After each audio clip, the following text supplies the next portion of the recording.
People ask me if I miss home, but home is where the heart is, right? And this is where my husband's family is from, right here in this beautiful bay. I feel really welcome here.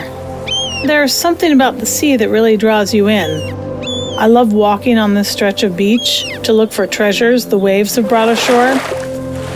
During an excavation a few years back, they discovered that families settled here 11,000 years ago. It blows my mind to think about the families that lived here that long ago. The cold, the dark, northern lights, thunder so powerful you feel the earth shake.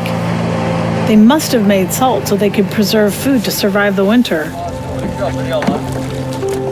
My husband's family has lived in this bay for as long as anyone knows. They've found over 50 Viking graves here, and those resting there might very well be their ancestors. This is where it all started. It was my love of food, food history, being in this specific place. In the boat on a calm day, you can see all the way down to the sandy bottom out here. All of that made me think about salt. Salt is so essential to life. It was on this crab cooker that I made my first batch. I still have samples of it.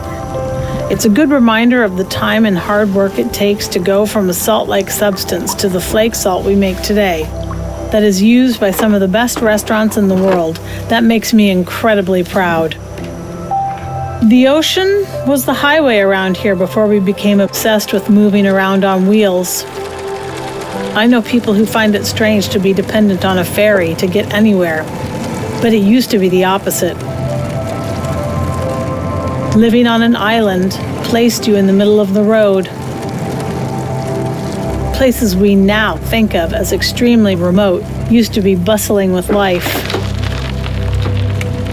If you take the boat and travel among the many small islands around here, you will find abandoned houses and trading posts.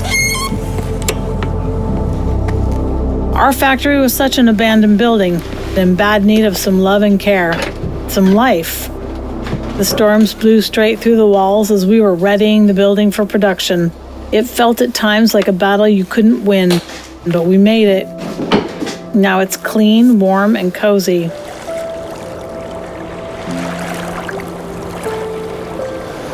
Much of the taste comes from the mineral composition of our clean, cold seawater, but tons of hours went into getting the texture just how I want it.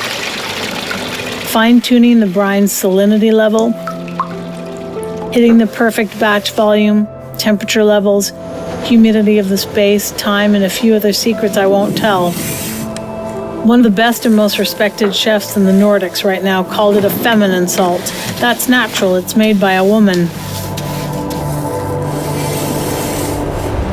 Making salt is a very physical process for me, not just the shoveling and lifting. With physical, I mean feeling the humidity and the temperature, tasting the salinity in the air.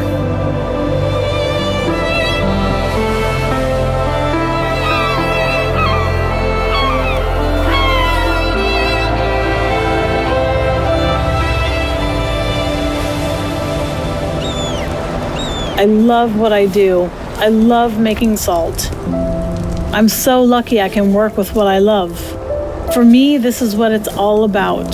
When our family gets together at the end of the day to share stories over a meal, the boys have been to school, football, music practice, salt has been harvested, packed, and shipped. That is life. This is life. I know I'm lucky and I'm very thankful.